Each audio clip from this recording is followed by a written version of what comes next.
tous, bienvenue dans ce nouvel entretien. Pour cette première vidéo 2025, j'ai la chance de recevoir Benoît Bellin, journaliste tennis très réputé en France. Merci d'avoir accepté l'invitation. Mais c'est un plaisir. Et bonne année. Et bonne année à tous. Et bonne année, et bonne saison.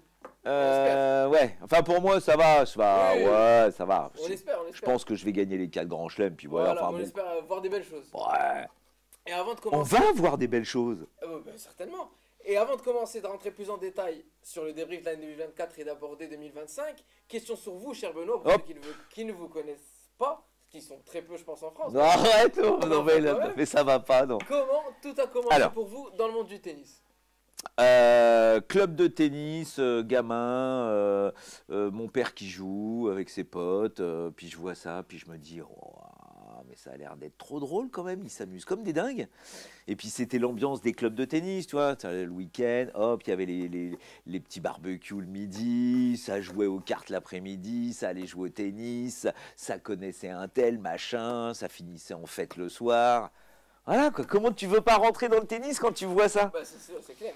Et depuis maintenant 7 ans, vous êtes présent sur Winamax TV dans l'émission Sans filet. Vous décortiquez ce circuit quasi quotidiennement, dans une ambiance décontractée mais avec un contenu très pertinent. Qu'est-ce qui vous plaît plus dans cette émission? Qui te plaît le plus dans cette émission, Le fait qu'on puisse dire vraiment ce qu'on a envie de dire. Ce qui Ouais. est très compliqué dans les médias traditionnels. Mm. Et c'est pour ça d'ailleurs que j'essaye même plus d'y aller. Ouais. Puisque de toute façon, on ne peut strictement pas vraiment dire ce qu'on veut. Parce qu'il y a trop de pression, il y a trop d'enjeux. Donc on se fait taper sur les doigts, on nous dit non mais il faut pas dire ça, faut faire. Alors que sur Winamax, comme à la base, c'est pas un média, Ouais. c'est pas un média, donc on peut se permettre de dire ce qu'on veut. Mais effectivement, on est quand même journaliste, tu vois, vraiment à l'intérieur, dans l'ADN, on est journaliste, donc on fait attention à ce qu'on dit. Mais si on a des choses à dire, on se gêne pas. Et à ton avis, c'est à cause de quoi ça que... Est-ce que c'est spécifique à la France? C'est-à-dire qu'on doit arrondir un peu les angles, pas forcément y aller trop fort parce qu'il y a des enjeux, ou est-ce que c'est le monde du tennis qui est comme ça? Bah écoute, moi j'ai travaillé pour, j'ai travaillé pour des médias américains. Non, c'est pas pareil. Médias américains, tu Ouais, peux te ils permettre sont- d'y aller à fond. Après, l'Angleterre, l'Italie, l'Espagne, l'Europe en général, je sais pas trop. L'Australie, ils y vont à fond. Euh, Est-ce que c'est spécifique à la France? J'en sais rien. Mais on est gentil, quoi, en tout Ouais. cas. On fait attention à pas froisser, à pas dire ah bah attention, c'est pas bien, hein, parce que sinon il peut y avoir des soucis, tu vois. Ah, il va pas venir faire l'interview, il va plus vouloir nous parler, le joueur, il va nous boycotter. Alors il faut pas dire qu'il a mal joué, tout ça. Je dis mais attendez les gars, mais on fait pas notre métier là. Notre métier, si c'est bien, c'est bien. Mais si c'est pas bien, il faut le dire aussi. Sinon, enfin, c'est quoi cet intérêt? On Ouais. est là juste pour vendre du jambon, quoi. Genre. Et est-ce que justement, en parlant d'avis qu'on peut donner sur les joueurs et tout, moi je reçois beaucoup d'invités du foot plus que du tennis. C'est d'ailleurs le premier invité tennis que je reçois. J'adore, merci. Eh ben oui. Et j'ai quand même l'impression que au tennis, on a un peu moins peur quand même de parler qu'au foot. Parce qu'au foot, il y en a carrément, ils me demandent de revoir les séquences avant que je les publie. Ah ouais, carrément. Alors que franchement, je suis pas un média extraordinaire. Ouais, mais on n'a pas les mêmes retours. Attends, ça n'a Ouais. rien à voir. Moi, enfin, tu vois, je suis pote avec, comme je bossais avant à l'équipe du soir, tu vois, je connais un petit peu tous les mecs du tennis. Ouais. Et c'est vrai que eux te disent que avec les réseaux sociaux ou même les retours dans les stades ou en dehors des stades, ça peut devenir violent verbalement et même des fois violent physiquement. Tennis, et ça n'existe pas. Ouais. C'est alors là vraiment on est mais c'est béni quoi. Tu te dis mais quel pied. C'est-à-dire c'est rarissime qu'il y ait quelqu'un qui dise ouais tu dis que des conneries ou des trucs comme ça n'existe pas. C'est vraiment c'est respectueux. C'est fair play, quoi. C'est très tennis, en fait. Tu te rends compte, tu vois, c'est très le petit crocodile brodé. Mais non, mais c'est pas vrai, mais je trouve que... Est-ce que c'est le fait que ce soit pas des équipes, tu vois, c'est pas des esprits de clocher, c'est pas des esprits de club dans l'absolu. Voilà, tu t'accordes à un joueur, peut-être plusieurs joueurs. Le seul moment où c'est parti un peu en live avec le tennis, c'est quand tu dis quel est le GOAT, voilà, qui est le great of all time. Et alors là, si tu dis Federer et que les autres pensent Djokovic ou Nadal, alors là ça part en sucette. Quelle transition. Je vais pas vous demander le GOAT, je vais pas te demander le GOAT, mais Ah bah moi je te le dirai, moi Mais j'ai pas ouais, de moi souci. aussi. Mais je pense qu'on a le même en plus. Mais ma question c'est, je fais encore le parallèle au foot où on a souvent tendance à disqualifier certains journalistes parce qu'on sait qu'ils sont pour telle équipe ou pour tel joueur proche de tel entraîneur. Donc on les disqualifie dans le sens où oui, mais de toute façon lui il est pas honnête. Il est pas objectif. Ah, le spectateur, le Ouais, téléspectateur. ouais, ouais. Et est-ce que finalement ça serait pas plus judicieux d'être plutôt honnête que de tenter d'être objectif? Parce que quand on a des affinités, des émotions sur un joueur, une équipe, on les a. On pourra pas faire abstraction de Mais on ça. peut pas être objectif, ça On est c'est d'accord. c'est un truc, ça c'est On est l'école de d'accord. journalisme, tu Exactement. sais, d'il y a 3 siècles. Alors vous allez être objectif. C'est complète, c'est pas idiot, mais c'est pas ça qu'on demande. C'est-à-dire justement, on veut un avis, bah donne-moi un avis. Et si tu donnes ton avis, forcément c'est subjectif puisque c'est ton avis. Donc tu peux être le plus objectif possible. À un moment ou à un autre, tu vas donner un avis subjectif. Donc c'est impossible. Et bien sûr qu'il faut être honnête. Moi, je préfère dire que, je sais pas, par exemple, tu vois, Kyrgios, puisque c'est vraiment le mec qui fait réagir sur les réseaux sociaux. Voilà, moi j'adore le joueur en tant que tel, mais je n'aime pas le personnage. Et encore, je n'aime pas le personnage qui joue un rôle Ouais. sur les réseaux sociaux, alors qu'il n'est pas comme ça dans la vraie vie. Mais c'est tout le temps pareil. Après, on s'amuse ou pas avec les médias, quoi. Et ces mecs-là adorent s'amuser avec les médias. Et pour revenir sur la saison 2024, maintenant, on va rentrer dans le vif du sujet, qui vient de se terminer, bien que la saison 2025 est déjà lancée, comme quoi c'est des petits problèmes de Ça calendrier. s'arrête Ça jamais. s'arrête jamais. Mais nous, ça nous fait plaisir, ça s'arrête Ah jamais. bah ouais, ouais. On a l'Open d'Australie qui commence aujourd'hui. On a eu énormément de choses en 2024, de très belles choses, des moins belles choses malheureusement. Et Comment je ça, pense des que- moins belles choses? Bah qu'est-ce que t'as de moins belles choses? ah ben, on va parler quand même d'un Italien. Il y a quand même eu des choses un peu moins sympas Ah dans la ouais, saison. c'est l'histoire de dopage. Voilà. Ah, Mais ouais. bon, on va laisser ça pour tout à l'heure. Ok, ok. D'abord, pour moi, le moment peut-être le plus fort de la saison, ça a été les JO. On a eu, sans le savoir réellement, même si on s'en doutait, le dernier match de Nadal sur le Châtrier et dans le stade de Roland-Garros, face à Djokovic en plus. Et parfois on critique le tennis aux JO, mais je crois qu'on a eu un très beau tournoi et que ça a justifié encore une fois sa place dans les Jeux Olympiques. Ah ouais, c'était génial, Ouais, non, c'est c'était top, génial, c'est top. c'était génial. Moi j'y suis allé quasiment tous les jours, Nadal, Djokovic, bien sûr, immanquable. Bah oui. Et ouais, il y avait une super ambiance, mais il y a eu une ambiance géniale du début jusqu'à la fin, puisque bizarrement, on n'avait pas l'espèce de côté parisien, entre guillemets, parisianiste Ouais. du tournoi de Roland-Garros, quand c'est le vrai tournoi, quoi. Là, c'était ouvert à tout le monde, ça venait du monde entier. Ouais. En plus l'été, donc les gens sont plus dispo que Ouais, et puis pas forcément des fans de tennis, quoi, des gens qui voulaient participer aux Jeux Olympiques, voir un peu tout à droite. Donc ça picorait dans tous les sens. Donc déjà, c'était pas. Ah, il y avait des fans, hein, mais c'était pas 100% de fans. Et en plus, tous les contrôleurs, tous les placeurs, je sais pas si on dit ça, mais enfin ceux qui te placent Ouais. dans les stades, là ils étaient bénévoles quasiment. Et puis ils connaissaient pas le stade. Donc ils te disaient, mais vous avez quoi comme billet? Bah voilà, moi j'ai ça comme billet. Ah c'est bon, va t'asseoir, c'est bon, tranquille. Et donc il y C'était avait. plus à la cool. Mais c'est une partie de campagne. C'était super sympa. Moi, j'ai adoré les Jeux Olympiques. Bien sûr, c'était sublime. Avec le sacre de Djokovic au bout, la finale sublime avec Alcaraz, la médaille de bronze aussi parfaite de Musetti, avec Félix Auger-Aliassime. Il y a de l'Italie, il y a de l'Espagne, il y a de la Serbie, il y a du Canada, il y avait tout, quoi, sauf la France.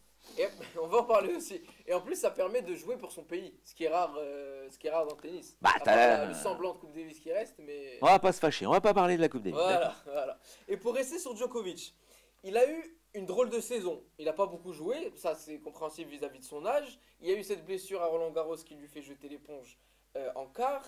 Il y a cette finale à Wim où malgré tout il se fait quand même manger par Alcaraz. La contre-performance de l'US Open, la défaite contre Popierine. Mais malgré tout ça, son objectif ultime, c'était les JO, on le sait. Il a eu sa médaille d'or, et est-ce que pour toi, il a fini le game en 2024? Qu'est-ce que t'appelles finir le game? Finir le game, il a fini le jeu. C'est-à-dire qu'il ne peut pas aller plus haut. Il a fini. C'est-à-dire rideau, c'est lui le champion. Mais C'est lui le plus haut. non. Ah non, ouais, oui, non, mais ça, de toute façon, personne ne sera d'accord sur le fait que Moi non plus. un tel ou un tel est le GOAT. Ouais. Non, il n'a pas fini le game, pas du tout. Il a envie, il a toujours envie. Et il a encore plein de games. Il peut gagner le record de Connors avec 109 tournois gagnés. Il n'en est pas loin. Il peut gagner le 100e. Il peut enfin faire taire tout le monde sur l'histoire des nombres de grands chelems. Puisque maintenant, on lui a carrément mis le record d'une nana dans les années 60. Le truc qui ne veut plus rien dire. Mais s'il n'en gagne pas à 25e, c'est pas lui, tout ça. Donc, bien évidemment qu'il a envie d'en gagner à 25e. Je crois qu'il a envie... J'ai pas discuté avec lui, mais à force avec son entourage, il a très envie de pousser le bouchon jusqu'aux Jeux Olympiques. Et en fait, il a envie de jouer, de passer la barrière des 40. 40 ans. Des 40 ans sur le court. Et on n'est pas loin, hein. C'est 2027, si je ne me trompe pas. Ah, tu vois, donc bon, les Jeux Olympiques, il faut aller jusqu'à 2028. Bon, après, dans quel état il sera, on verra. Mais vu l'hygiène physique et mentale de ce gars-là, tout est possible. Mais il n'a pas fini le game. On peut pas. L'année 2024 de Djokovic, elle est normale. Après son année, parce qu'on a déjà oublié bien sûr, mais son année 2023 est complètement folle. Encore une fois, il peut faire le Grand Chelem pendant l'année 2023. Bon, il n'y arrive pas, mais il fait une saison complètement folle. Donc, à son âge, 37, 38 ans, là, tu te dis, mais comment il fait déjà le mec? Et il est obligé de se poser, il se blesse, il ne peut pas jouer à fond Roland-Garros, il se fait opérer du genou, même si c'est une microchirurgie, il se fait quand même opérer du genou. Il arrive sur Wimbledon, on se demande même s'il va jouer, et quasiment sur une jambe et demie, le mec est en finale. Et derrière, il a un objectif, c'est gagner cette médaille d'or. Parce que ça, il lui manque la médaille d'or. En plus, il est tellement, lui, patriote, il voulait cette médaille d'or et il la gagne. Donc bien évidemment que le mec derrière, il a un contre-coup monumental et il perd à l'US Open. De toute façon, il n'avait plus envie de jouer. Il n'aurait même pas dû jouer l'US Open. Il avait plus Là, il s'est posé. Il a fait refresh. Et là, on va voir ce qui va se passer. Et donc, si je comprends ce que tu dis, ce qui est 24, 26, 28, les gens ne seront jamais d'accord. Donc, il ne faut pas chercher à être d'accord. Chacun doit avoir son avis, chacun a ses arguments, mais il n'y aura pas de réponse au final. Au niveau des chiffres, c'est lui. De toute façon, voilà, il n'y a pas de photo. C'est lui qui a gagné le plus grand nombre de grands chelems. C'est lui qui a gagné le plus grand nombre de Masters 1000. C'est lui qui a battu plus de fois Federer que Federer n'a battu Djokovic. C'est lui qui a battu plus de fois Nadal que Nadal n'a battu Djokovic. Donc à partir de là, qu'est-ce que vous voulez dire de plus? Le mec en plus a une médaille d'or. C'est le roi du monde au Masters. Non, il n'y a pas photo. Au niveau des chiffres, oui. Après, c'est qu'est-ce qu'il te donne, quoi. C'est à partir de là que, oui, effectivement, il peut y avoir des discussions. Pour continuer sur Djokovic, certains parfois critiquent son comportement, entre guillemets comportement, qui a pu à certains moments irriter le public, les amateurs de tennis, en se plaçant parfois dans le rôle de l'antagoniste face aux héros Roger et Rafa. Est-ce que cette réputation, encore une fois entre guillemets, de méchant, bad boy, d'antagoniste, est une mauvaise image qu'on lui colle? Ou est-ce que vous pensez qu'il en joue et que ça lui va très bien finalement? Ah, tu veux jeter de l'huile sur le feu, hein? Il y a un peu des deux, je crois. Je crois qu'il y a un peu des deux. Je crois que il les a emmerdés, quoi. Quand il arrive dans le game, puisque c'est ton truc, quand il arrive dans le game, je pense que Federer et Nadal doivent avoir la sensation qu'ils vont s'amuser tous les deux pendant une dizaine d'années. Personne va être à leur niveau, ils sont tranquilles, ils se partagent les grands chelems, ils sont heureux. Il y en a un qui est bon à Wimbledon, l'autre sur terre battue. On se partage des fois l'Australie, un peu. On est peinards, quoi. Mais Djokovic arrive. Et c'est sûr que Djokovic a cassé leur hégémonie, ça c'est sûr et certain. Et en plus, a réussi à battre leur record, quoi. Alors que c'était inenvisageable au milieu des années 2010, quoi. On ne se posait même pas la question. C'est Federer qui sera numéro 1, et puis, bon, Nadal numéro 2, peut-être Djoko numéro 3. Et il les a bouffés, quoi. Et avec, effectivement, cette envie de les bouffer. Parce que tu avais l'impression que tous les autres, quand ils jouaient Nadal et Federer, il y avait déjà une sorte de respect. Les mecs jouaient, mais ils ne jouaient pas pour gagner. Ils jouaient en se disant, bon, bah, les mecs sont trop forts, quoi. Alors que Djokovic, il n'est pas arrivé avec cette mentalité-là, quoi. Lui, il est arrivé avec la mentalité du mec qui dit, moi je joue pour les battre, quoi. Et petit à petit, je vais jouer pour les battre et pour battre leur record. Et pour que ce soit moi qui écrive le livre d'histoire. Et justement, cette arrogance, alors qu'il ne l'a pas vraiment dit. Alors qu'on a un Alcaraz qui le dit lui déjà, t'imagines, enfin, le truc de fou. Et d'ailleurs, je pense qu'il devrait arrêter de dire ça. Mais Djokovic n'a jamais dit ça. Et petit à petit, en prenant tous les records, voilà. Mais il est C'est cette arrogance qui lui a permis de battre ces mecs-là. S'il n'était pas arrogant, je pense qu'il n'aurait jamais réussi à le faire. Et lui vient en plus de la Serbie qui, au début des années, on va dire, allez quoi, 90, fin des années 90, a une sale image, quoi, avec la guerre en ex-Yougoslavie. Donc lui, il est là aussi pour montrer, pour essayer de faire en sorte que la Serbie ait une meilleure image auprès du monde entier. Donc c'est très compliqué. Il a toujours été montré comme c'est le méchant, quoi. C'est Dark Vador, hein, dans la Guerre des Étoiles. C'est pas lui, hein. C'est pas lui qui doit gagner le duel. Mais c'est lui qui le gagne, quoi. Ouais. Et je trouve que s'il n'avait pas été arrogant, il n'aurait jamais pu faire ça, quoi. C'est son histoire. Donc ça lui a servi. C'est évident. C'est évident. Mais oui, je pense qu'un mec comme Nadal, une légende comme Nadal ou une légende comme Federer, n'ont pas connu ça, quoi. Ils sont construits, eux, sur une enfance dorée, quoi, entre guillemets. Alors bon, ils avaient pas de problème de fric, mais même, il n'y avait pas de soucis autour d'eux. Djokovic, lui, s'est construit dans la guerre, quoi. Le mec, quand il avait 8-9 ans, il allait se planquer dans les caves parce qu'il y avait des bombardements au-dessus de Belgrade. Il a été obligé de fuir avec sa famille dans les montagnes de Kopaonik, au fin fond de la Serbie, pour se planquer parce que là-bas, il n'y avait pas de bombardement. Et ils se sont retrouvés avec ses parents ont ouvert une pizzeria pour essayer de survivre.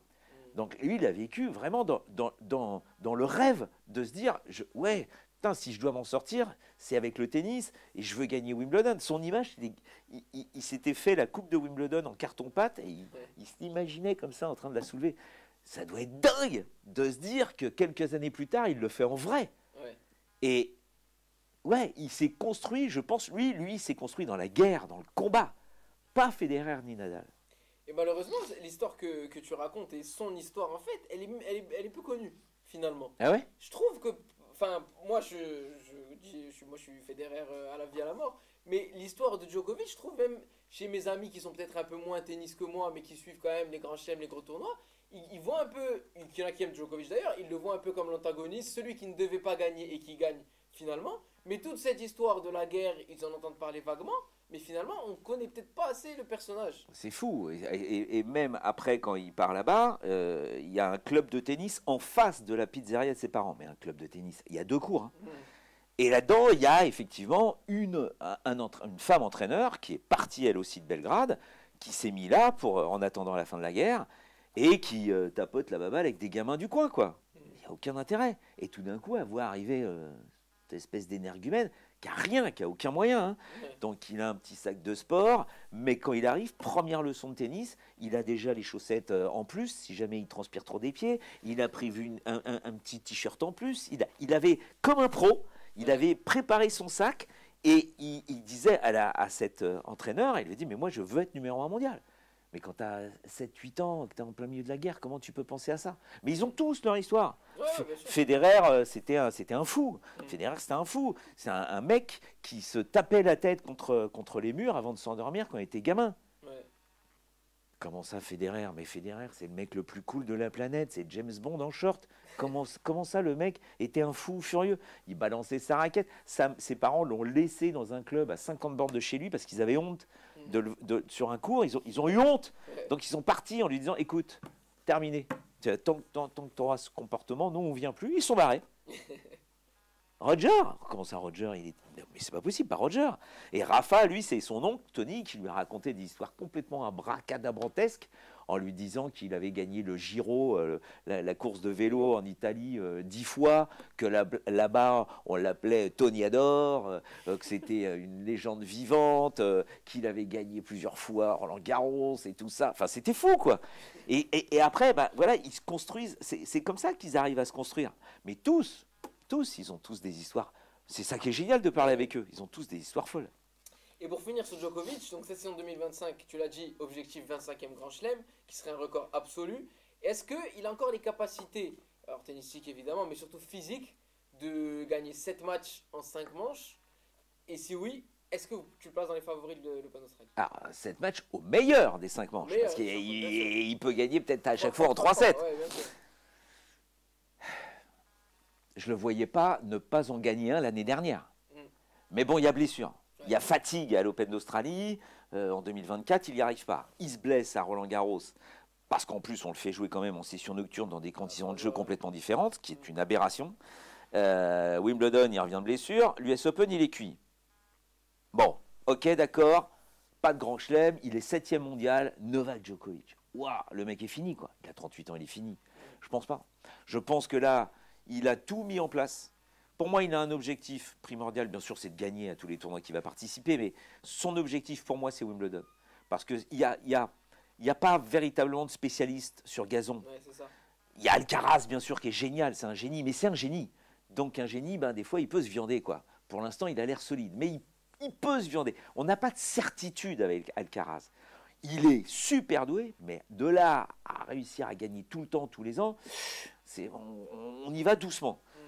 Parce qu'on a été tellement habitué avec Federer, Nadal et Djokovic qu'on se dit qu'à partir du moment où il y a un gamin qui gagne, ça y est, il va s'en faire 20. Non, ce serait dingue. Si ça se reproduisait, ce serait dingue. Pourquoi pas, hein, mais on y va avec des pincettes.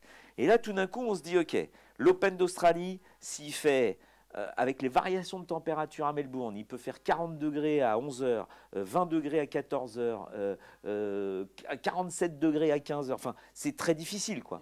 Donc, purée, comment peut-il, même il a souvent gagné 10 fois l'Open d'Australie, tu te dis, physiquement, il ne peut pas aujourd'hui, pas contre des gamins qui ont 20 ans, 22 ans, qui peuvent courir pendant 18 heures. Il peut le faire une fois, peut-être deux, mais s'il y a un troisième match dur, il a un parcours très, très compliqué. On a vu son parcours, là, ça semble impossible. La terre battue, waouh, putain, la terre battue, ok, il n'y a plus Nadal, mais il y a justement... Il n'y a pas vraiment, c'est pas un spécialiste de terre battue, Djokovic.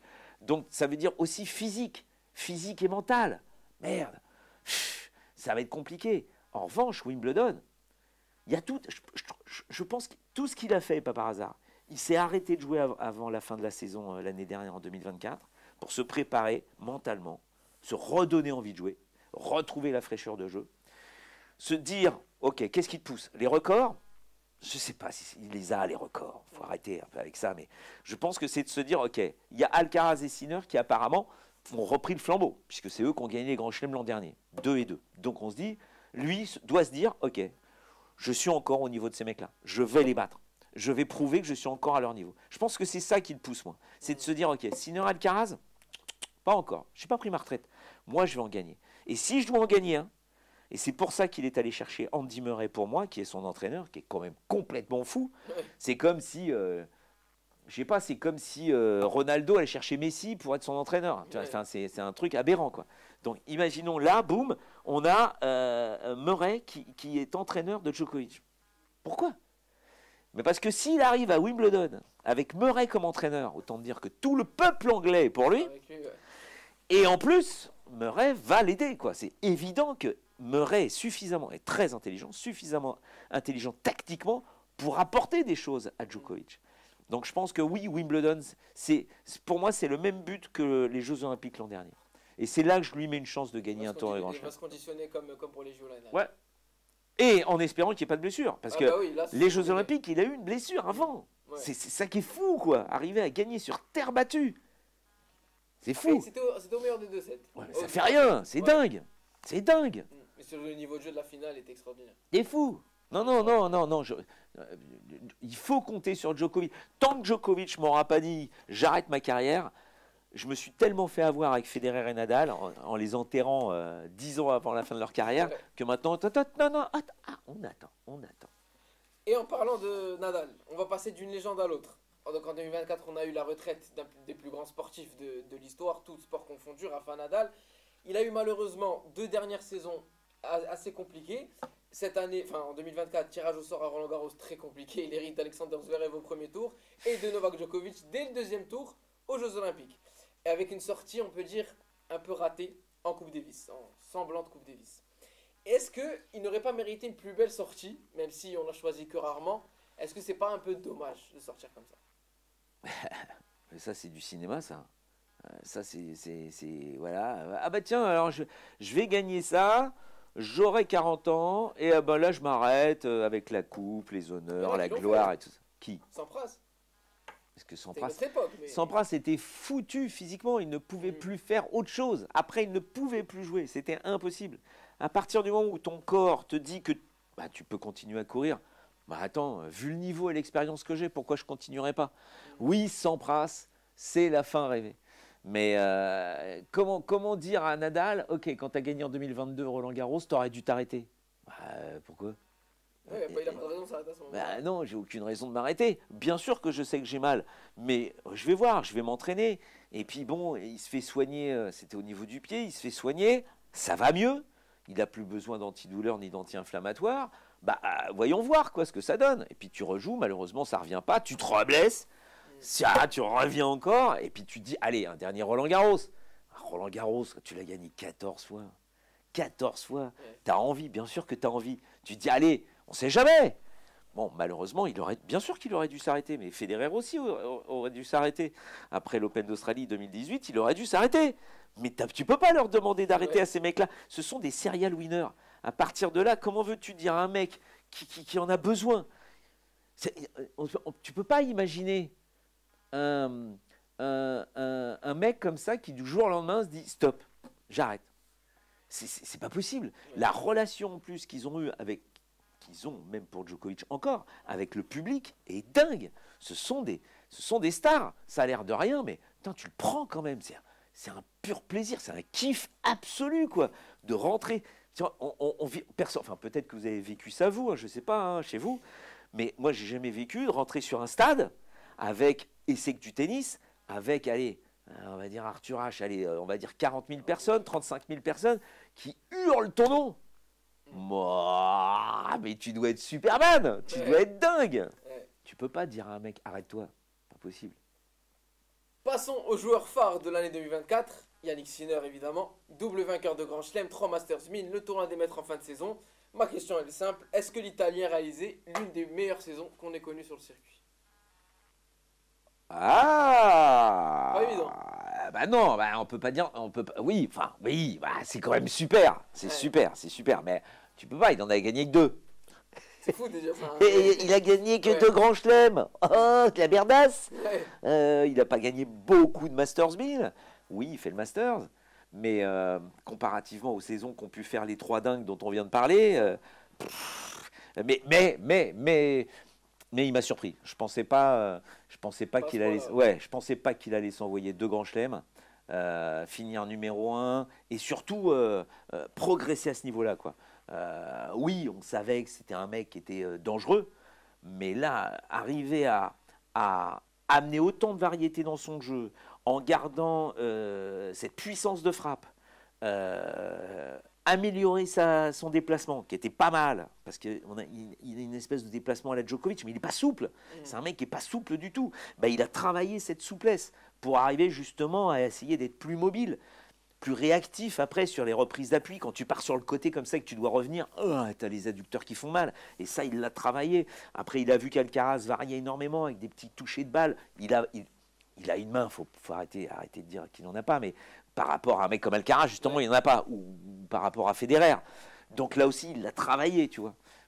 On n'en parle même pas, mais Nadal avait peut-être la plus belle petite main du circuit. C'est extraordinaire. Dès qu'il était près du filet, Nadal, il faisait pas une faute. Ça n'arrivait jamais. Et ça, justement, Sinner n'y arrivait pas. Il n'avait pas cette main-là. Il n'avait pas ce toucher. Alors que Alcaraz l'avait. Donc ça, il fallait le travailler. Sinon, il allait se faire bouffer. Et il l'a travaillé. Et avec tous les résultats qu'il a pu faire. Sur dur, il est injouable. Injouable. Après, c'est toujours pareil. C'est recommencer ça. C'est-à-dire, tu as fait une année 2024 princière. Voilà. Mais tu n'es pas le roi. Tu es loin d'être le roi parce que les rois, là, les 3 qui sont partagés la couronne, ils ont amené le tennis à un niveau qui est himalayesque. Donc, là, on va dire, tu es arrivé au camp numéro 1. C'est bien, camp de base numéro 1. Et il t'en reste 18. Minimum. Minimum, ouais. Minimum. C'est des mecs, t'imagines, c'est des gars, que ce soit Alcaraz ou sinon, ou même les autres, hein.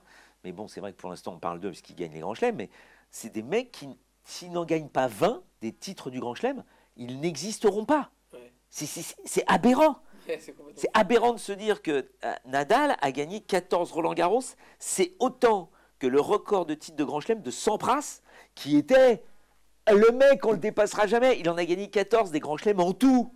Nadal, il en a fait 14 rien qu'à Roland-Garros. Stop. En fait, Quand tu dis fin du game, ouais. ces trois-là, on fait du bien au tennis, hein, mais ils ont fait du mal au tennis aussi. Mais ils ont déréglé en fait le curseur d'une carrière réussie même. C'est fou. En C'est fait, fou. si, là, Sinner finit avec 10-12 grands chelems. Ce qui est incroyable en Ridicule. soi. Bah, on n'en Mais parlera voilà. pas. On n'en parlera pas. Et en plus, et Federer a poussé le bouchon jusqu'à péter son corps. Nadal, on n'en parle même pas. Et Djokovic est en train de nous montrer qu'avec toute son hygiène de vie, tout ce qu'il a mis en place depuis qu'il est tout gamin, le mec va peut-être jouer jusqu'à 40 ans sans donner l'impression qu'il est fragile. Enfin, tu vois, il a eu des micro-blessures, un peu le dos, un peu les abdos, là, le genou l'an dernier. Apparemment, c'est pas rédhibitoire. À chaque fois, il revient au plus haut niveau. Donc, tu dis, mais donc, le mec, il est capable de jouer jusqu'à quel âge? Donc, ça veut dire que si tu commences ta carrière à 18 ans, comme un Alcaraz ou un Sinner, est-ce que tu vas être capable de jouer au plus haut niveau jusqu'à tes 38 ans, c'est-à-dire 20 ans plus tard? C'est fou. Ah, complètement. Il y en a très peu. Il y en a quelques-uns là, Bah. à Stan, à mon fils. Ah bah Mon non, fils qui est en finale, mais ils sont quand même loin au classement. Et encore, mon fils peut jouer parce que lui a tellement été blessé, Ouais. il a tellement peu joué, fait des saisons normales que bah il a encore envie de jouer. Wawrinka, lui, enfin, il avait un trou comme ça dans le genou. Wawrinka, il s'est fait opérer 2 fois. Il s'est fait opérer des pieds, des chevilles. C'est des puzzles ces mecs-là. Ouais. Murray, il marche comme un vieillard. Enfin, c'est fou de se dire que pour être au niveau de ces 3 dingues, les mecs se sont sacrifiés le corps. Et aujourd'hui, tu te dis, d'accord, mais est-ce qu'on va continuer là-dedans, quoi? Est-ce qu'on va pousser ce bouchon jusque-là? C'est pas du tout sûr, hein. Ouais. Et je ne sais même pas si on continuera à avoir des matchs au meilleur des 5-7 dans la prochaine décennie. Parce que on consomme moins ça. C'est trop long, ça prend trop de temps, gna gna gna, puis on a autre chose à faire. Et puis oh là là, tu vois, le tennis, il y en a trop et tout ça. Donc tout pareil, ils vont se dire, bon, bah, si on veut qu'il y ait plus de monde devant les télés ou dans les stades, bah, il faut raccourcir. Donc bah, on enlève les matchs au meilleur des 5-7. S'ils font ça, alors là tu veux faire la fin du game là? Ouais. Là c'est fin du game. Ouais, je comprends. Malgré ça, il y a quand même une grosse ombre au tableau du côté de l'italien. Ah non, t'as pas le droit. On va quand même en parler. Le 20 août dernier, mais on va pas l'accabler.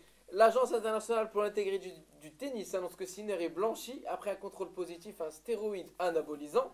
Donc on va pas refaire l'histoire, mais c'est plutôt le côté opaque de l'affaire et le côté on comprend pas grand chose à ce qui se passe qui questionne plus les fans de tennis.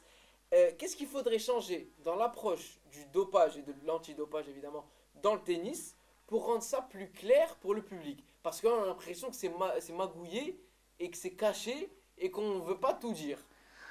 Mais Sinner n'est pas un cas isolé. Mais bon, numéro 1 mondial. C'est magouille, mais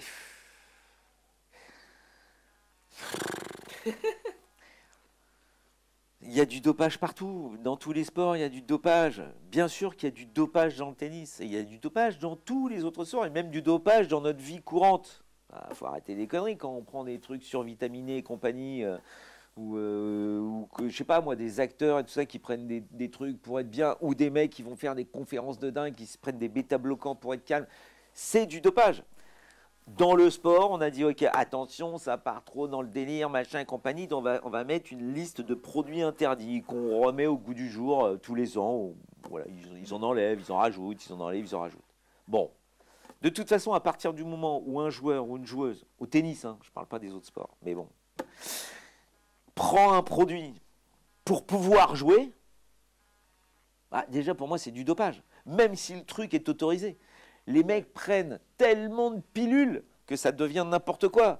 Des pilules pour dormir, des pilules pour le décalage horaire, des pilules pour être calme, des pilules parce que j'ai mal au dos, des pilules parce que j'ai mal au bras, des pilules parce que j'ai mal aux pieds. Non mais c'est dingue.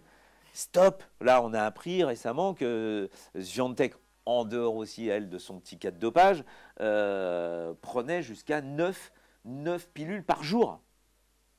Non, la fille, elle a 23 ans, c'est quoi ce délire? Qu'est-ce que ça va engendrer, ça, derrière? On avait déjà mis une hola très importante sur le rugby, en disant, attention, vous êtes en train de prendre des produits pour prendre de la masse musculaire, on ne sait pas, on n'a pas d'historique, on ne sait pas jusqu'où ça va aller. Et il y a tellement de problèmes derrière. Il y a des maladies de Charcot sur le rugby, il y a des mecs qui finissent en lock absolu, ils ont 50 ans. Et le problème du tennis, c'est que oui, mais c'est partout pareil. Comment tu peux demander à un athlète de haut niveau de commencer sa saison le 31 décembre pour la finir allez, mi-novembre? Plus, même 25 Ouais, novembre. allez, 25, fin novembre, allez, fin novembre. Et en même temps, là, tu vas avoir des décalages horaires, des changements de surface, des matchs à rallonge qui peuvent durer 6-7 heures, et tu vas jouer quasiment tous les 2 jours, en permanence, pendant 11 mois. Personne ne peut faire ça. C'est impossible. Donc, c'est toujours pareil, c'est très hypocrite tout ça. On met en place des calendriers pour que de toute façon, les mecs, s'ils veulent y arriver, ils sont obligés de prendre des produits. Mais moi, le cas que je ressors à chaque fois, quand Serena Williams gagne Roland Garros en 2016, je crois que c'est en 2016, quand Serena Williams gagne Roland en 2016, elle a une crève, mais elle n'en peut plus, la fille. Elle est fracassée, elle ne peut plus jouer, elle est en 8e de finale, elle ne peut plus jouer, elle a la fièvre, elle n'a plus d'énergie et tout ça. Et là, on lui autorise de prendre une dose d'un médicament où normalement elle ne doit pas dépasser cette dose. Mais là, parce que c'est Serena Williams, on lui donne l'autorisation de prendre plus. Mais plus, quand je vous dis plus, c'est plus. C'est-à-dire que tu mets ça dans ta mobilette, ça se transforme en voiture de course de Formule 1, d'accord, le truc? Et ben, elle prend plus. Et comme par hasard, elle va gagner le tournoi. Super, Serena Williams a gagné Roland Garros. Non. Mais moi, je suis à la place des joueuses qu'elle a battues, mais j'ai une rage folle. Parce que moi, je ne m'appelle pas Serena Williams, donc je n'aurais pas le droit de le faire. Bon, on lui a donné cette autorisation. Et si elle n'avait pas eu cette autorisation, elle n'aurait jamais gagné Roland Garros. Alors oui, des fois, il y en a qui se font choper. Il y en a des fois qui ont des autorisations, tu ne sais pas d'où ça sort. Et il y en a qui ne se font pas choper. Il y en a qui ne se font pas choper parce que ceux qui se dopent ont toujours 1 temps ou 2 temps d'avance sur ceux qui le recherchent vraiment. Si on voulait vraiment choper tout le monde, ce n'est pas des tests d'urine qu'on ferait, c'est des tests de sang en permanence pour avoir un suivi longitudinal. D'ailleurs, posez-vous la question de savoir pourquoi les Français ne gagnent pas dans quasiment tous les sports, parce qu'il y a un suivi longitudinal qui est pour les sportifs de haut niveau. Et je peux te dire que ça tu ne peux pas mentir. C'est-à-dire c'est un passeport biologique. Si jamais ça monte, ça descend, blam, le mec il est suivi en 2 secondes. Pourquoi ça monte, pourquoi ça descend? C'est pas possible.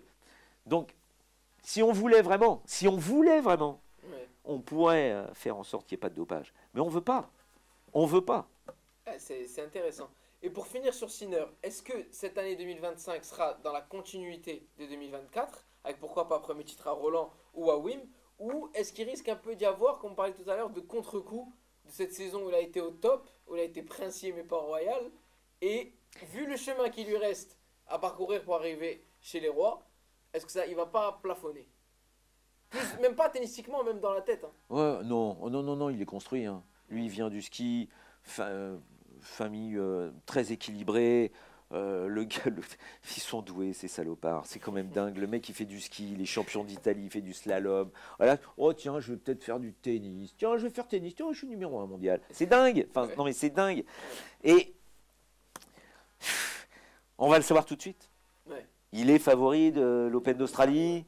Il est tenant du titre, il est numéro 1 mondial, il a fracassé tout le monde l'année dernière, même sur la fin de la saison, peut-être même surtout sur la fin de la saison, parce que Alcaraz était cuit, parce que Djokovic était cuit, parce que Medvedev aussi n'était pas là. Zverev était peut-être le joueur le plus dangereux, mais mentalement, tu as toujours des doutes avec Zverev. Mais tu ne peux pas imaginer que Sinner baisse. Mais on va voir si son niveau de jeu va lui permettre, parce que son Open d'Australie, l'an dernier, il est bizarre. Il bat un Djokovic étrange. Un match bizarre. Après, il bat un Medvedev en finale. Medvedev qui est cuit, mais qui mène quand même 2-7-0, mais il ne peut pas pousser plus loin. Donc finalement, Sinner a réussi à gagner en 5-7. Ok, ça lui a permis de gagner son premier titre du Grand Chelem. Bravo. Il refait le truc à l'US Open. Bravo, mais il n'y a pas les cadors. Là, il y a tout le monde. Tout le monde est mais chaud patate, quoi. Parce qu'Alcaraz l'a jamais gagné, cet Open d'Australie, il le veut. Et s'il le fait, il a gagné déjà les 4. Le mec, mais il vient d'arrêter les couches culottes il y a quoi? Il y a 15 jours, le gamin, il va peut-être déjà gagner. Il est plus jeune que moi. Non mais c'est fou. Le mec, il va peut-être déjà gagner les 4, quoi. T'es vraiment un gamin, toi aussi. Et t'as Djokovic, qui bien évidemment veut montrer qu'il est là, qu'il est présent, donc il est super motivé. Zverev, numéro 2 mondial, tout le monde lui dit, putain, si c'est pas cette année, mon gars, mais arrête le tennis, quoi. T'as Medvedev, qui, ok, vient d'être papa, mais il s'est préparé comme un dingue. J'ai eu son entraîneur, le mec, il est chaud, parce que c'est l'Open d'Australie, c'est qu'il peut être très très fort dans ces conditions. Malheureusement, on n'a pas Kyrgios, parce que tu sens que le mec, il est déjà un peu touché physiquement, donc ça va pas le faire. il y a les petits jeunes qui débarquent, il y a les Shelton, il y a les Fonseca, il y a les Lehečka, il y a des mecs dangereux. Il y a des mecs vraiment dangereux, quoi. Et on est dans des conditions de jeu où, voilà, il y a la chaleur qui va rentrer en jeu. Est-ce que les mecs sont vraiment prêts à jouer des matchs au meilleur des 5-7 parce qu'ils se sont arrêtés quand même dans l'absolu? Ils ont arrêté la compétition pendant quasiment un mois, donc ils sont un peu rouillés, il faut remettre les pendules à l'heure. Sinner, là, c'est vrai qu'on l'attend.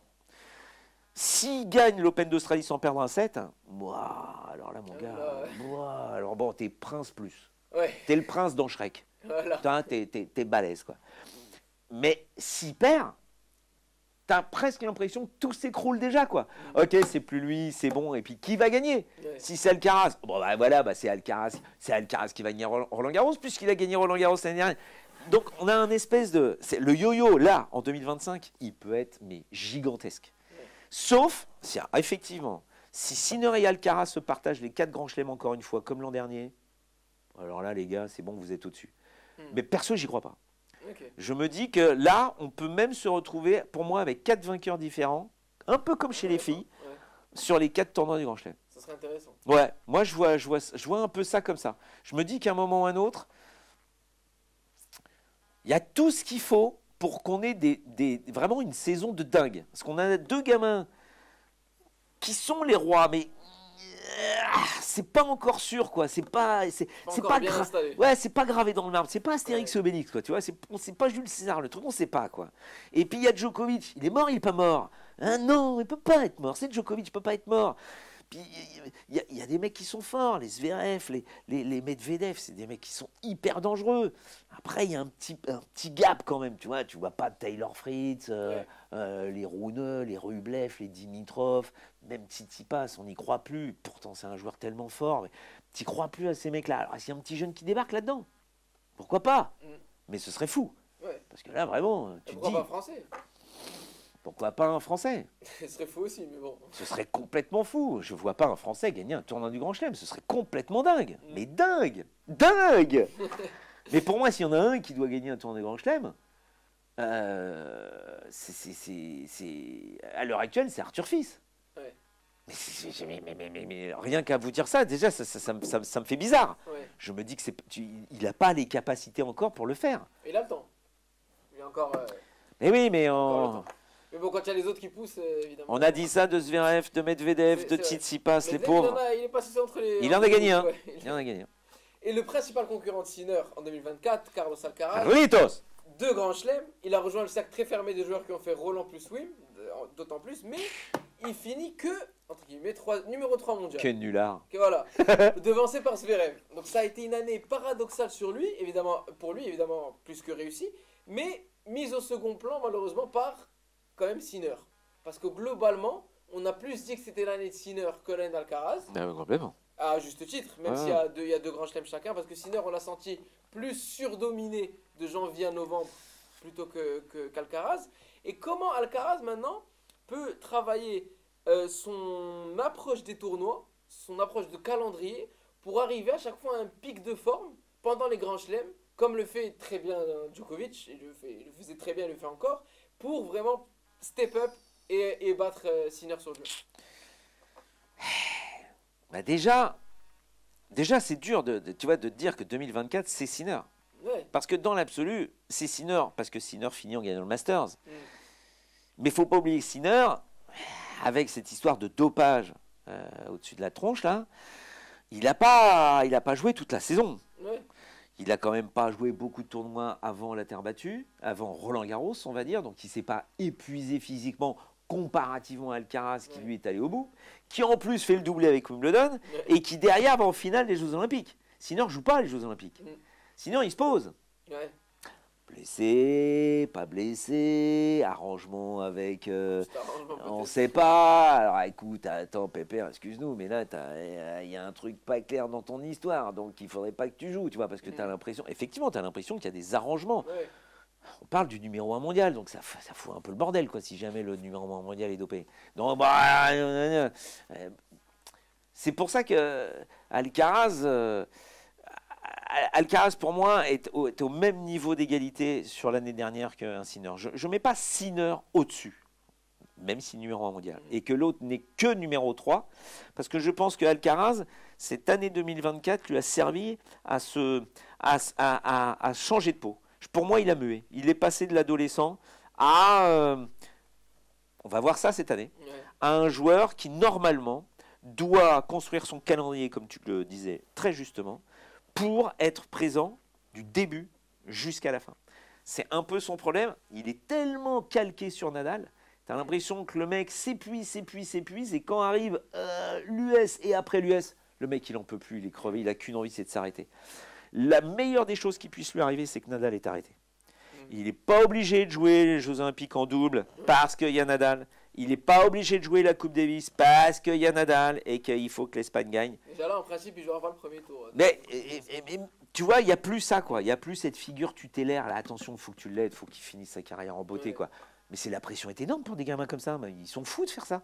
Comment Ferrero a pu laisser faire ça? Mais je pense que Alcaraz voulait de lui-même. Et il a appris en faisant ça. Parce qu'il a bien vu qu'il s'est cramé en faisant ça.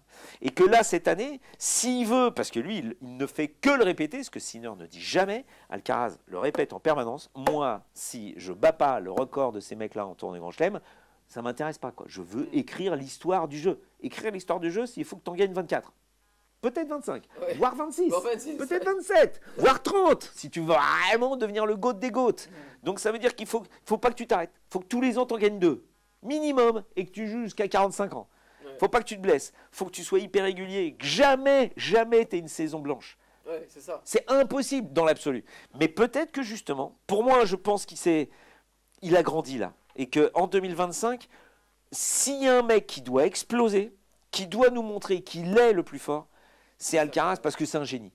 Mais être génial, c'est hyper dangereux. McEnroe était génial. Federer était génial. Ça, ce sont des joueurs, ce sont des génies.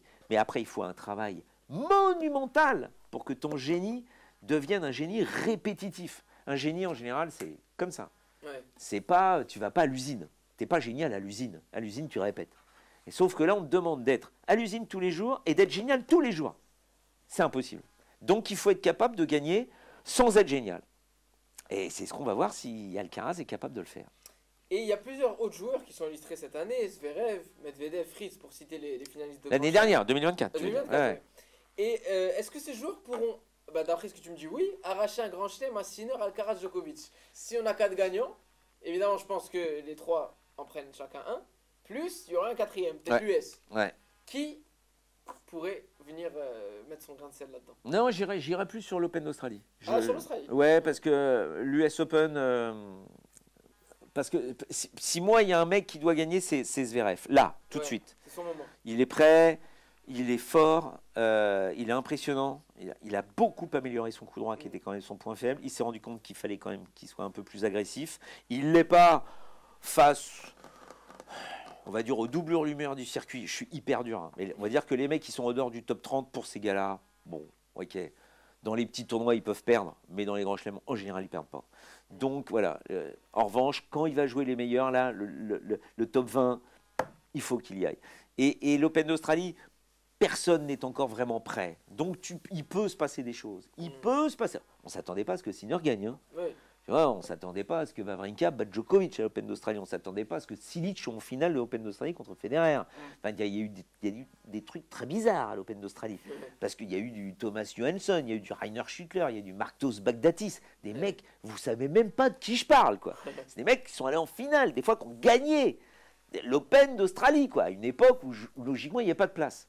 Donc je pense que Zverev a le niveau là, cette année, parce qu'il est encore en confiance, de choper ces mecs-là. Et son parcours peut lui permettre d'arriver en quart de finale. Normalement, il y a Djokovic contre Alcaraz. C'est le théorique. Si ces mecs-là arrivent à jouer en quart de finale, wow, ça veut dire que derrière, en demi, il joue Zverev. Dans quel état t'arrives sur Zverev? Parce que lui, son parcours avant, il n'est pas très compliqué. Non. Et puis derrière, après, en finale, ok, tu peux avoir du... Enfin, logiquement, tu as du Sinner. On verra bien. Mais si tu as du Sinner, Zverev, Sinner, c'est pas la fin du monde. On peut l'imaginer, quoi, le truc. Match en 5-7. Mentalement, c'était le problème. C'était Zverev, mentalement. Je trouve il croit vraiment en lui maintenant. Je ne sais pas s'il croyait vraiment en lui avant. Jusqu'à ce fameux match contre Nadal à Roland-Garros où il se pète la cheville. Mais sinon, je pense qu'il peut le faire. Après Roland-Garros, pour moi, reste pour Alcaraz. Wimbledon pour Novak et l'US Open pour Sinner. Et après le Masters, eh ben démerdez-vous les mecs. ça va être autre chose encore. Mais après, voilà, ça veut dire qu'il n'y aurait pas de surprise, puisqu'on parle des meilleurs, quoi. Même si Djokovic est 7e mondial maintenant, mais on parle de mais c'est trop dur ces matchs en 5-7. Et je pense même que ces matchs en 5-7 peuvent aider Djokovic, parce qu'il a l'expérience de savoir que tu peux lâcher un set, tu peux te déconcentrer. Sur des petits tournois en 2 sets gagnants, ça va trop vite. Il n'a pas le temps. Il faut que tu sois. C'est comme si tu cours un 100 mètres, tu n'as pas le temps de respirer. Match en 5-7, c'est différent. Tu as le temps. Et ça peut l'aider, ça, Djokovic. Côté français, beaucoup de choses à dire sur cette saison 2024. Plusieurs réussites quand même, notamment Hugo Humbert, Arthur Fils, qui ont remporté 2 tournois chacun, 3-500 à eux deux. Qu'est-ce que vous retenez? Qu'est-ce que tu retiens de leurs 2 saisons? Et Mpetshi Péricard? Ah, tu vas le faire après. Il y a une question, parce que j'adore Mpetshi, donc ça j'ai gardé tout seul. Et quelles sont tes attentes pour cette saison pour les numéros 1 et 2 français? Et est-ce qu'on pourrait les retrouver à terme dans le top 10? Ah bah c'est ça qu'on attend d'eux, c'est le top 10. Voilà. Un minimum c'est ça, c'est un top 10, c'est un gros parcours en Grand Chelem. Voilà ce qu'on leur demande. Après qu'ils gagnent des tournois, ça semble logique. Maintenant ils sont à un niveau, ils sont top 15, donc enfin top 20. Ils sont à un niveau où ils doivent gagner des tournois. Ils le font, donc on sait qu'ils sont capables de le faire. Bon, pour l'instant, Grand Chelem, voilà, on attend. On veut un minimum. Je ne parle même pas d'une 2e semaine. Ces mecs-là doivent nous faire un quart de finale, voire 2 en Grand Chelem, pour, avec la régularité ensuite, tout au long de la saison, se faire une place dans le top 10. Il y a de la place. Oui. On sait qu'un Dimitrov peut sauter, parce que physiquement, ça va commencer à être dur pour Dimitrov. On sait que Rublev, même s'il est difficile à bouger, peut sauter s'il a une telle régularité dans ses résultats qu'à un moment, peut-être que si lui il se blesse, il va être dans la merde. Est-ce qu'un demi-nord peut rester à ce niveau-là? Enfin, il y a des places interchangeables dans le top 10. Alors, je ne leur demande pas d'y être ad vitam aeternam, mais il faut qu'ils... À partir du moment où, à chaque fois que tu parles avec les joueurs, ils te disent, nous, notre premier écueil, c'est top 100. Quand on rentre dans le top 100, waouh, putain, on est top 100, quoi. C'est fou. Ouais. Mais bon, c'est vrai que quand on joue au tennis, moi j'ai la chance de jouer des fois avec des mecs qui ont été 100, 110, 120, je joue avec eux, je peux vous dire que c'est pas le même sport. Ces mecs-là m'éclatent, ils me dispersent, ils me nucléarisent, c'est hallucinant. Et ils ont été 100e, de la merdaille, de la merdaille. Donc là, on parle de mecs qui sont numéro 1 mondiaux, c'est fou, quoi. Et là, et après, ils te disent, quand tu es rentré dans le top 100, après, c'est 50, 20 et 10. Et alors, tu rentres dans les 10. Wow. À partir du moment où tu ouvres cette porte, tu sais que tu fais partie du club. Donc, tu n'as qu'une envie, c'est d'y retourner et y rester en plus. Ouais. Donc, il faut y arriver. C'est leur mission, c'est obligé. Ils devraient, vu le tableau, s'affronter au 3e tour. Qui est favori? Moi, je mets une pièce sur Hugo Humbert. Sur ce tournoi-là. Oui, parce que la balle est vive et avec la chaleur, oui. Mais les balles sont vives quand elles sont neuves, elles peluchent très très vite. Ouais. En puissance pure, Arthur Fils est plus fort. En répétition de coups, Arthur Fils est plus fort. En création, en attaque, en prise de temps, Hugo Humbert est plus fort. C'est compliqué. 5-7. Ouais. 5-7 et... 5-7 et je méfie. Autre français que personnellement j'adore, qui a explosé en 2024, je l'avais promis. Pourquoi tu l'as mis de côté celui-là? Titré à Lyon et Bâle, tête de Sierra en Australie, révélation de la saison 2024. Quelques critiques sur son style de jeu qui est comparé au surfboat, comme on dit, les Isner, Raonic et Karlovic. Mais j'ai le sentiment que c'est un peu plus que ça, et je le vois vraiment, je pense qu'il a le potentiel d'aller encore plus haut, qu'il peut aller titiller Fils et Humbert pour jouer la place de numéro 1 français. Ouah, carrément. Et je vais même vous dire plus. Il sera en quart de finale de l'Open d'Australie. Ouah. Il va battre Taylor Fritz. Toratsu. Bon, ça, c'est pas un exploit. Mais enfin, quart de finale, c'est pas mal. Faut déjà qu'il batte Gaël Monfils au premier tour. Ah, mais oui, ça, il est cuit, mon fils. Il va gagner Auckland. Il a la finale. Enfin, gagner. C'est contre le Belge, Zuberg. L'expérience. Il va tenir après une semaine en 5-7. Sur les matchs meilleurs en 5-7. L'expérience, c'est primordial. Savoir qu'il ne faut pas s'affoler. Quand tu as gagné 2-7-0, c'est pas fini. Il faut encore gagner un 7. Il faut avoir cette expérience-là. Et tu peux baisser le pied. Mon fils est champion du monde pour te... embrouiller, enfumer un match. Ouais. Faire genre je suis crevé, parler avec Mpetshi Pericard, le faire sortir de sa concentration. Je peux dire Lucas Pouille, l'entraîneur de Joe Perry, qui peut-être pour moi, hein, tu vois, on a félicité Gilles Servara quand il a amené Daniil Medvedev à gagner l'US Open, à être numéro 1 mondial et tout ça en disant que c'est le meilleur coach. Et c'était le meilleur coach à ce moment-là, c'est sûr. Ce qu'il a fait avec Medvedev est dingue. Ce que fait Lucas Pouille, ce qu'a fait Lucas Pouille, pardon, Manu Planck avec Lucas Pouille. Et dingue, il a amené Lucas Pouille quand même à la 10e place mondiale. Et là, ce qu'il fait avec Joe, ce qu'il a fait avec Fiona Ferro, enfin, avec plein de joueurs, c'est un super entraîneur. Et bien sûr qu'il va dire à Joe, attention Gaël mon fils, alarme partout, fais gaffe. Bien sûr que normalement tu le tapes. Quart de finale à l'Open d'Australie, pourquoi pas, on en rêve. Quart de finale à Wimbledon, tout le monde y pense, puisqu'avec son service, comment ils vont faire les mecs? Mais le souci, c'est qu'encore une fois, on est tellement dans l'instantanéité. Le mec, il n'a même pas joué une saison. Il n'a pas joué une saison. Il fait plus de 2 mètres. Ouais. Il faut la bouger, la carcasse. Et il faut jouer comme ça toute la semaine. À ce niveau-là, pour l'instant, il ne l'a pas fait. Lui, il arrive, hein, des résultats extraordinaires. Mais il va demander un effort à son corps que son corps, pour l'instant, ne connaît pas. Est-ce qu'il peut péter? Oui, il peut péter. On espère que non, on touche du bois, pourvu qu'il ne pète pas. Mais s'il ne pète pas, ça veut dire est-ce que tu vas garder cette énergie-là? Savoir à quel moment tu dois te concentrer, sur quel tournoi, quel est le match que tu dois gagner, est-ce que tu as le droit de perdre celui-là? Enfin, c'est très compliqué à mettre en place quand tu es tout jeune et que tu arrives et que tu as envie de tout gagner, puisque tu gagnes tout et que tu es la révélation de l'année, comme tu le dis. Donc, bien évidemment que tu as envie de péter tous les scores. Et qu'en plus, tu es le roi de la planète, puisque personne ne retourne ton service. Mais à un moment, les mecs, ils vont commencer à s'habituer à ton service. Ouais, Sinon, Karlovic, Isner, tous ces mecs-là, ils auraient gagné des grands chelems. Mais non, et non. Parce qu'à un moment ou un autre, oui, tu as un service de dingue, mais ils vont réussir à relancer. Et puis après, il faut que tu aies un deuxième coup magique. Parce que sinon, ils vont t'emmener dans un échange. Et vu que tu fais plus de 100 kilos et plus de 2 mètres, tu vas avoir du mal à la bouger, ta carcasse, s'il fait 40 degrés à l'ombre, et que tu dois cavaler comme ça pendant 4 heures. C'est sûr. Et c'est là le problème. C'est toujours pareil. Tu peux chercher un vainqueur de Grand Chelem qui fait plus de 2 mètres, ça n'existe pas. Ça n'a jamais existé, ça n'existe pas. Tu peux pas. C'est impossible aujourd'hui, dans l'ère moderne, de remporter des matchs au meilleur des 5-7. 7 avec un physique qui t'oblige à dépasser autant de barbaques de viande, quoi. Ouais. C'est comme si tu avais une boucherie avec toi et puis que tu te la balades, quoi. C'est impossible. Donc, bien sûr qu'il peut nous faire un beau résultat. Mais de là, on va se calmer sur Joe. Il faut se calmer sur Joe. Il faut le laisser grandir. Ah, c'est sûr. Enfin, pas en taille, hein, mais... Non, c'est un gamin. Lui aussi, il est posé, il est calme. Ouais. Il est beaucoup plus humble qu'un Arthur Fils, tu vois. Il est beaucoup plus frais dans sa tête qu'un Hugo Humbert qui a beaucoup d'années quand même depuis le début de sa carrière, là, maintenant, Hugo. Mais voilà, il va falloir qu'il prouve qu'il peut rester. Parce qu'Arthur Fils, l'an dernier, c'est énorme ce qu'il fait. Il reste dans le top 20. Ouais. Il est, il doit être top 30 à la fin de l'année dernière. Là, il finit top 20. C'est parfait. Ça veut dire qu'il prouve que son niveau moyen, c'est là. Il est là. Il est entre 20 et 30. À lui de nous prouver qu'il peut aller plus haut. Mais Joe, on ne sait pas. Pour l'instant, il est allé 30. Ce qui est... Monumental. C'est dingue. Mais il faut qu'il prouve qu'il peut rester là-dedans. Parce que tu peux... Il a beaucoup de points à défendre. T'imagines à la fin de la saison dernière, la saison là qui va arriver en 2025, quand il va arriver à Bâle, on est au mois d'octobre, 500, ouais. et qu'il va falloir défendre son titre à Bâle, 500 points.